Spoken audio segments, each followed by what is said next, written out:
हमारी आज की कक्षा का जो विषय है, जो टॉपिक है, वो है पक्षी प्रवासन, या जिसे हम कहें माइग्रेशन इन बर्ड्स, कि पक्षियों में प्रवासन कैसे होता है, बर्ड्स में माइग्रेशन कैसे होता है, वो कौन कौन से कारक हैं जो पक्षियों के प्रवासन के लिए रेस्पॉन्सिबल हैं, जिम्मेदार हैं, वो कौन कौन से तरीके हैं जिससे हम ये जान सकते हैं कि पक्षियों के प्रवासन के लिए क्या क्या प्रोसेस होते हैं, क्या प्रक्रिया होती है, उसके बारे में हम आज की इस कक्षा में अध्ययन करेंगे। आज की जो कक्षा है हमें पक्षियों के प्रवासन के बारे में जानकारी देगी। माइग्रेशन इन बर्ड्स, इस आज की कक्षा में जिन चीज़ों के बारे में हम बात करेंगे वो होगी कि बर्ड माइग्रेशन क्या होता है, उसका इंट्रोडक्शन क्या है, why bird needs to migrate, birds को माइग्रेशन की आवश्यकता क्यों है, इसके ट्रिगर्स क्या है, माइग्रेशन की क्यों होता है, ये पैटर्न्स ऑफ माइग्रेशन, माइग्रेशन के पैटर्न्स क्या है, टाइप्स ऑफ माइग्रेशन क्या है, migratory adaptation in birds, birds में वो अडेप्टेशन क्या है जो कि माइग्रेशन से जुड़े हुए हैं, एडवांटेज और डिसएडवांटेज क्या है माइग्रेशन के, और इसके कंक्लूजन क्या है, वो हम आज की कक्षा में जानने की कोशिश करेंगे। वन बाय वन हम एक एक स्लाइड को देखते हैं और इस टॉपिक के बारे में बात करते हैं। Now first one, introduction. Bird migration is the regular seasonal movement, often north and south along a flyway between breeding and wintering grounds. The path followed is known as a flyway, directed from Arctic to Antarctic and vice versa. Quite ancient activity practiced by birds, recorded as many as 3000 years ago by ancient Greek authors including Homer and Aristotle. Bird migration जो regular seasonal movement है उसके बारे में बात की गई, जो north से साउथ हो रहा है यहाँ जिसकी हम बात करें, या आर्कटिक से अंटार्कटिक की तरफ हो रहा है। ये जो बर्ड माइग्रेशन है 3000 साल से पहले विद्वान वैज्ञानिक हैं वो इसके बारे में जानते हैं, इसके बारे में अध्ययन करते हैं। Migration is a collective terms of immigration and emigration, दो शब्दों से मिलकर बना हुआ है, इमाइग्रेशन और immigration. Immigration occur when new individuals are introduce, immigration बाहर से जो भीतर की तरफ आ रहा है, जहां नए इंडिविजुअल्स इंट्रोड्यूस किए जाते हैं किसी पॉपुलेशन में। It results in increase in the population size, जिससे पॉपुलेशन की साइज बढ़ती है। Immigration is when individual leave A population, यानी एक जगह से दूसरी जगह जो जा रही है पॉपुलेशन, तो वहां जो पॉपुलेशन है उसकी संख्या में कमी होगी, और दूसरी जगह से पॉपुलेशन आ रही है तो उसकी संख्या में वृद्धि होगी। तो संख्या में जो वृद्धि होता है उसे हम इमाइग्रेशन कहते हैं, और संख्या में जो कमी होती है उसे, जिसकी हम बात करें, इमाइग्रेशन कहते हैं। It result the decrease in population size, जिससे कि पॉपुलेशन की साइज में कमी होती है। Why birds needs to migrate, पक्षी प्रवासन क्यों होता है, पक्षियों को प्रवासन की आवश्यकता क्यों है, माइग्रेशन क्यों करते हैं, उसके जो कारण दिए हैं, उसके रीजन दिए हैं। Birds need to migrate for food, shelter, reproduction, predator avoidance, to avoid climate extremes. भोजन के लिए जाते हैं, वो शेल्टर के लिए जाते हैं, वो प्रजनन के लिए जाते हैं, जो परवक्षी जो है उनसे बचने के लिए जाते हैं, और वातावरण में जो अनफेवरेबल कंडीशन होती है जहां जीवन यापन मुश्किल हो जाता है उससे बचने के लिए बर्ड्स जो होते हैं माइग्रेशन करते हैं। तो उसका कारण बताया कि कारण क्या है, व्हाट ट्रिगर्स माइग्रेशन, क्या क्या है जो ट्रिगर्स हैं इसके माइग्रेशन के। वो स्पीसीज स्पेसिफिक फिजियोलॉजिकल कंडीशन है, फोटो पीरियड है, गोनाडियल डेवलपमेंट है, इंक्रीज डे लेंथ है, चेंज इन फूड सप्लाई है, और लोअर इन टेम्परेचर है। ये ट्रिगर्स हैं, ये वो संकेत हैं, वो बिंदु स्थल हैं जो उसको इनिशिएट करते हैं माइग्रेशन को। तो स्पीसीज स्पेसिफिक फिजियोलॉजिकल कंडीशंस होती हैं कि किसी स्पीसीज की अगर फिजियोलॉजिकल कंडीशन में कुछ विशेष परिवर्तन होते हैं तो वो माइग्रेशन करते हैं। फोटो पीरियड जो होता है, प्रकाश की जो प्रवृत्ति है वो परिवर्तित हो, वो होता है। गोनोडियल डेवलपमेंट से जनोदों का विकास होता है, गोनोड्स का विकास होता है। जब सेक्सुअल मैच्योरिटी की तरफ होता है एनिमल तो प्रजनन के लिए बाहर निकलता है। इंक्रीजिंग डे लेंथ, अगर जो दिन का जो तापमान है या दिन का जो समय है अगर वो बढ़िया है तो भी इनका मूवमेंट है। चेंज इन फूड सप्लाई, जहां एक जगह इनको भोजन की कमी हो तो अधिक भोजन प्राप्त करने के लिए वहां से बाहर निकलते हैं। और लोअरिंग टेम्परेचर, जहां तापमान कम हो ऐसी परिस्थितियों में पक्षी जो होती हैं माइग्रेशन के लिए बाहर निकलते हैं। पैटर्न ऑफ माइग्रेशन, माइग्रेशन के पैटर्न क्या है? The old birds that have travelled many times in their life form in the front line. आप देखेंगे आसमान में उड़ते हुए पक्षियों को देख वी शेप का एक ओरा बनाते हैं ये, तो सबसे आगे ओल्ड बर्ड्स होती है। Then comes the young ones travelling for the first time, उसके बाद वो होते हैं जो पहली बार जो ट्रेवल कर रहे हैं। नेक्स्ट आर द फीमेल्स होती हैं।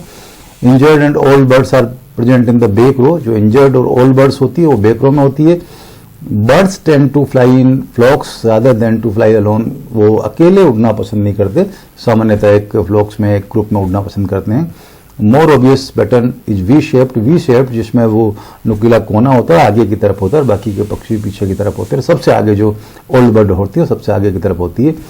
It helps to save energy and provides maximum speed, ये उनकी ऊर्जा बचाने का काम करते हैं और उनको मैक्सिमम स्पीड प्रदान करता है। Types of migration, types of migration कौन कौन से हैं?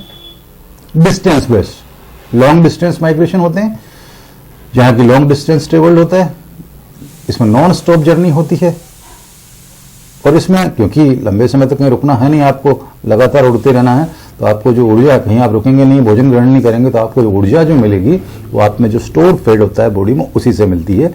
एक तो होता है long distance migration.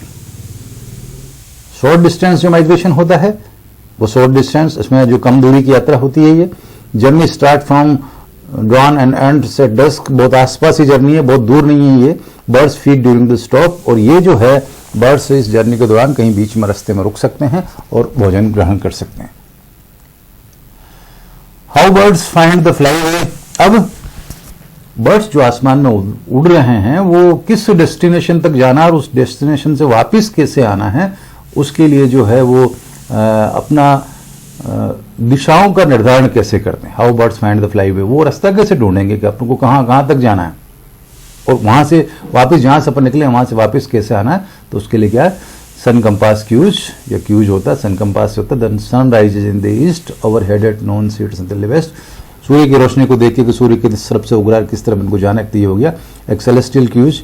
Angle between the north star and horizon decrease towards the equators, ये सेलेस्टियल जो क्यूज हैं वो लेके मूवमेंट करते हैं। और magnetic compasses, birds orient themselves by using earth magnetic field, earth का जो मैग्नेटिक फील्ड है उससे भी अपने आप को अरेंज करते हैं कि इनको किस दिशा में फ्लाई वे करना है, किस दिशा में इनको उड़ना है। टाइप ऑफ माइग्रेशन, अब टाइप ऑफ माइग्रेशन हमने ये तो देखा पक्षी प्रवासन, तो पक्षी प्रवासन प्रकार कितने प्रकार के होते हैं इसके। पहला seasonal migration is A predictable based on seasonal change, latitudinal, seasonal migration जो होता है वो सीजनल चेंज के अकॉर्डिंग होता है। Latitudinal, the migration is between area of different latitudes from north to south vice versa, जो डिफरेंट लैटिट्यूड के अनुसार नॉर्थ से साउथ, यहाँ तक उत्तरी गोलार्ध से दक्षिणी गोलार्ध और दक्षिणी गोलार्ध से उत्तरी गोलार्ध की तरफ ये जो मूवमेंट होता है उसे हम लैटिट्यूडनल बोलते हैं। Longitudinal movement between different longitude from east to west, यानी पूर्व से पश्चिम की ओर, पश्चिम से पूर्व की ओर, ये जो पक्षियों का जो मूवमेंट होता है उसे हम लॉन्जिट्यूडनल मूवमेंट कहते हैं। अल्टीट्यूडनल बर्ड्स दैट ब्रीड इन टाल माउंटेन्स ऑफन एग्जिबिट अल्टीट्यूडनल माइग्रेशंस, जो ऊंचाई के आधार पर ज्यादा ऊंचाई से कम ऊंचाई की तरफ और कम ऊंचाई से ज्यादा ऊंचाई की तरफ जाते हैं, उससे हम अल्टीट्यूडनल माइग्रेशन कहते हैं। Loop birds that flow an annual circle are loop migrant, loop migrant जो एक एनुअल सर्किल बनाते हैं, घूमते हुए गोलाकार बनाते हैं, ये लूप माइग्रेंट्स होते हैं।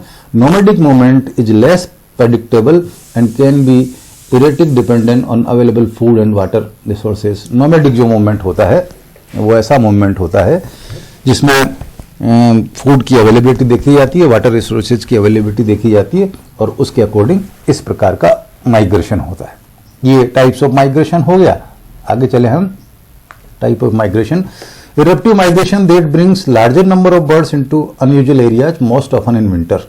इरप्टिव माइग्रेशन वो हैं जहां बहुत ज्यादा संख्या में अनयूजुअल एरिया में जो बर्ड्स आ जाती हैं, जो कि सर्दी के समय ज्यादा होता है, इससे इरप्टिव माइग्रेशन बोलते हैं। डिस्पर्सल जो है, juvenile birds are force away from their hatching grounds and must seek out their own territory as their parents continue to use the same range.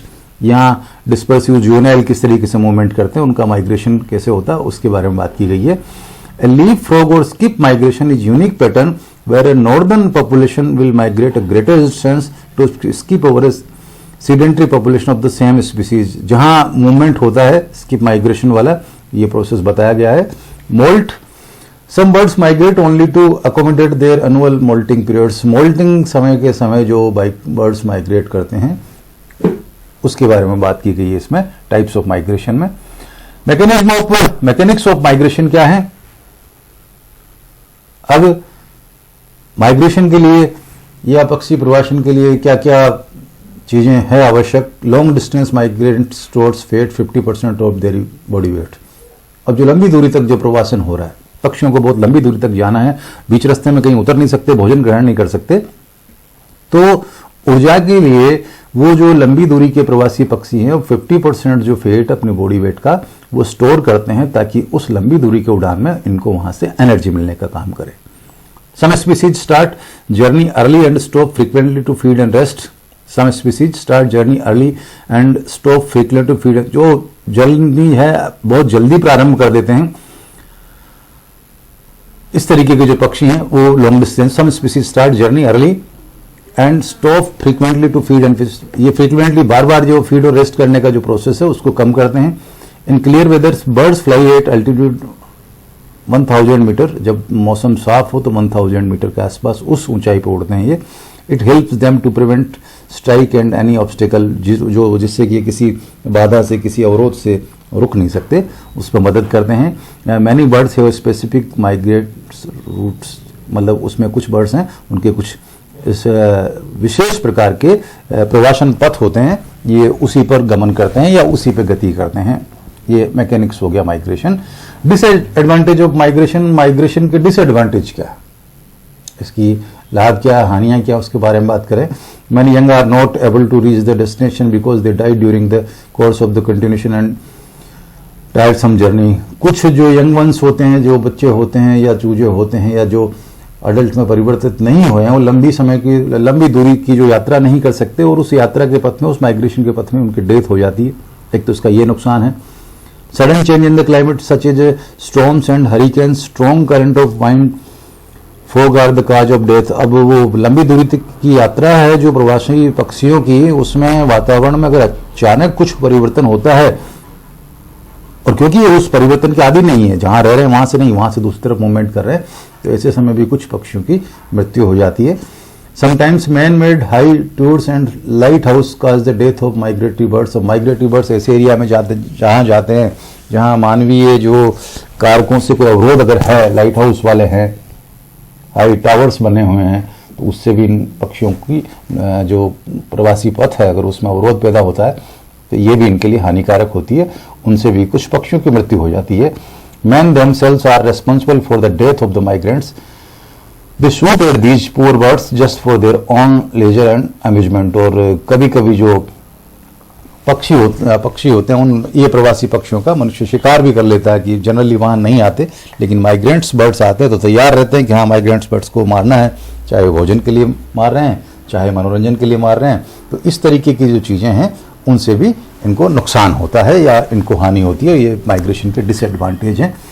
आगे हम देखें advantage of birds migration. Migration provides birds. अब इनके लाभ क्या है migration के? Migration provides birds को जो है ना, मतलब इससे लाभ क्या होते हैं? वो लाभ ये हैं कि ये जो प्रवासन है ये पक्षियों को नया environment, new environment provides them with greater supply of, नया वातावरण प्रदान करता है जिसमें कि भोजन की प्रचुरता है, अधिक मात्रा में भोजन वहाँ आसानी से प्राप्त हो सकता है। They are provided with shelter and, जहाँ उनको शेल्टर मिलती है, उनको हैबिटेट उनका परिवर्तित होता है, आराम से अच्छे आवास में रह सकते हैं। बेटर सूटेड एनवायरनमेंट होता है उनके लिए। अवॉइडेंस फ्रॉम द प्रीडेटर्स, जहाँ परभक्षी नहीं है। Reproductive success as more offspring are produced, क्योंकि वो फेवरेबल कंडीशन है, भोजन आसानी से मिल पा रहा है उनको, तो रिप्रोडक्टिव जो मैकेनिज्म इनका वो ये आसानी से कर सकते हैं और इनके प्रजनन में इनको ज़्यादा सफलता मिलती है, तो ज़्यादा इनकी ऑफस्प्रिंग यहाँ पर उत्पन्न होती है। In this way they face different environmental condition and can meet the needs of their young ones from efficiently. वो जो होता है इन दिस वे वहाँ डिफरेंट एनवायरमेंटल कंडीशन से मिलते हैं ये, and can meet the needs of their young ones more efficient. उनके जो चूजे होते हैं या इनके जो बच्चे होते हैं उनको और अच्छे तरीके से उस वातावरण में अनुकूलित करते हैं। Moreover their survival chance occur more by evolution, इसलिए उनके जो सर्वाइवल के जो चांसेज होते हैं ये और ज़्यादा बढ़ जाते हैं। तो ये हमने आज माइग्रेशन के बारे में पढ़ा कि बर्ड जो माइग्रेशन होता है वो क्या क्या प्रोसेस है उसके, इसके प्रकार क्या हैं और कैसे अपनी दिशाएं निर्धारित करते हैं। ये आज का जो हमारा टॉपिक था ये था माइग्रेशन ऑफ बर्ड्स और बर्ड्स माइग्रेशन। आगे आने वाली क्लास में हम आगे नए टॉपिक के बारे में बात करेंगे।